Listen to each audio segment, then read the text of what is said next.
नमस्कार, MBTV Marathi news मध्ये आपले स्वागत। हिंगोलीतून एक मोठी बातमी समोर येत आहे।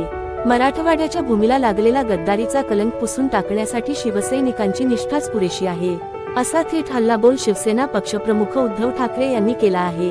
हिंगोलीतील महावीर भवन येथे आयोजित शिवसैनिक मेळाव्यात ते बोलत होते। पाहुयात या मेळाव्याचा हा सविस्तर वृत्तांत। या मेळाव्याला शिवसेनेच्या वरिष्ठ नेत्यांची मोठी फौज उपस्थित होती। युवा सेना प्रमुख आमदार आदित्य ठाकरे, शिवसेना नेते खासदार संजय राऊत, खासदार अरविंद सावंत, विनायक राऊत, खासदार अनिल देसाई आणि विधान परिषदेचे विरोधी पक्षनेते अंबादास दानवे यांनीही मेळाव्याला हजेरी लावली। याशिवाय शिवसेना सचिव सूरज चव्हाण, शिवसेना सचिव साईनाथ दुर्गे यांच्यासह स्थानिक पदाधिकारी आणि हजारो निष्ठावंत शिवसैनिक या मेळाव्यात मोठ्या संख्येने सहभागी झाले होते। या मेळाव्यामुळे हिंगोलीतील राजकीय वातावरण कमालीचे तापले असून शिवसेनेने आगामी लढाईसाठी तयारी दाखवली आहे। हिंगोलीतील या मेळाव्यातून उद्धव ठाकरेंनी आगामी संघर्षाचे स्पष्ट संकेत दिले आहेत। निष्ठा विरुद्ध गद्दारी अशा सुरू असलेल्या या लढाईत हिंगोलीकर कोणाची साथ देतात हे पाहणे महत्त्वाचे ठरणार आहे।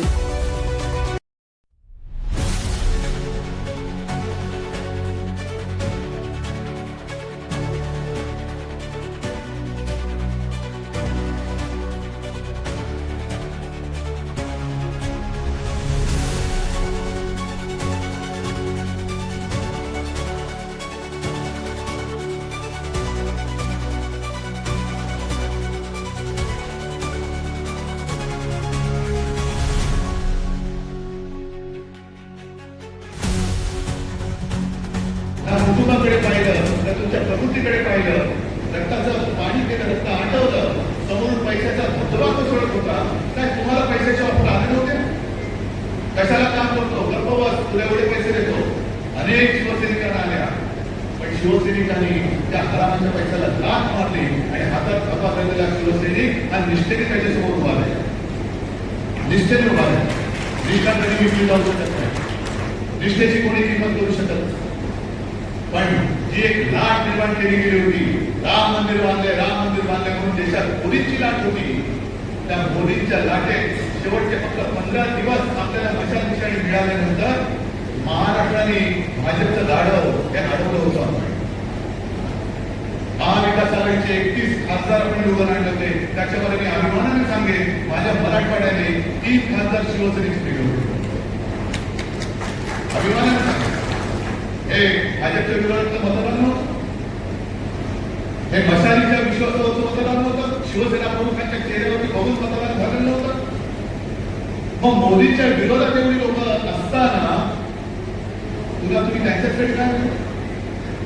बरं, आणखीन एक रहस्य असं आहे की जिथे काही भविष्य नाहीये, भवितव्य नाहीये, म्हणजे मिंदेचं भवितव्य शून्य, काम संपलं की मिंदेला सुद्धा कचऱ्याच्या टोपीत टाकणार आहे, हे लिहून ठेवा तुम्ही। पण भाजपात हे जायच्या ऐवजी मिंदेकडे का गेले, हे मोठं कोड आहे। का भाजपात का नाही गेले? मला तर आता शंका वाटते की काल विमानामध्ये योगायोग असेल, आपल्या राज्याचे मुख्यमंत्री पण होते माझ्यासोबत, मला एक पत्रकारांचं सुरू झाली चर्चा, काय झाली चर्चा, म्हटलं उच्चस्तरीय चर्चा होती दराच्या वरची। पण मला अशी शंका वाटते की हे जे म्हणतात ना ऑपरेशन काय टायगर, अरे टायगरवरती पण ऑपरेशन करू शकत नाही, एक पंजा मारल्यानंतर तुमचं सगळे आपली बाहेर। हे ऑपरेशन टायगर नाहीये, मला शंका आहे की ऑपरेशन देवेंद्र आहे। कारण आज न उद्या कारण देवेंद्र त्यांना असं वाटतंय की देवेंद्र फडणवीस कदाचित उद्या पंतप्रधान पदाच्या शर्यतीत उतरतील, म्हणून आत्ताच त्यांची पंकजा महाराष्ट्रातून एकही माणूस दिल्लीपर्यंत पोहोचता कामा नये, म्हणून त्याला तिथे गुंतवून ठेवून, म्हणून शिवसेनेचे खासदार बोलून अमित शहानी त्यांना या विद्यापीठ पाठवलं। हा माझा स्पष्ट आरोप नाही, माझा समज आहे, असू शकतो की नसतो। नाहीतर काय होतं, आता निवडणूक थोडीच आहे, निवडणूक नाही, मग कशासाठी तुम्ही माझे खासदार फोडले? बरं, फोडले ते फोडले, तुम्ही स्वतःकडे न घेता तुम्हाला जो पाठिंबा देऊ शकतो, तुमचा जो पण एक लाचार इकडे तुम्ही ठेवलेला आहे, पट्टी गुलाम, त्याच्याकडे सरकवलेले, म्हणजे उद्या जर वेळ आली की तुम्ही पंतप्रधानपदी कोणाला मत द्याल तर हे सगळे गुलाम हे अमित शहा मतदान करतील, ही पुढची व्यवस्था आहे, म्हणून शिवसेना करते। बरं, विकासाचं बोला तर हे स्वतः चार्टर्ड ट्रॅक वेगळा क्षण धरून चला, आणि विदर्भातल्या आणि महाराष्ट्रातल्या शेतकऱ्यांच्या आत्महत्या थांबतील काय? विकासासाठी गेल्यानंतर माझ्या शेतकऱ्यांची पूर्ण कर्जमुक्ती होईल काय? माझ्या शेतकऱ्याचा पीक विमा हा मिळेल काय?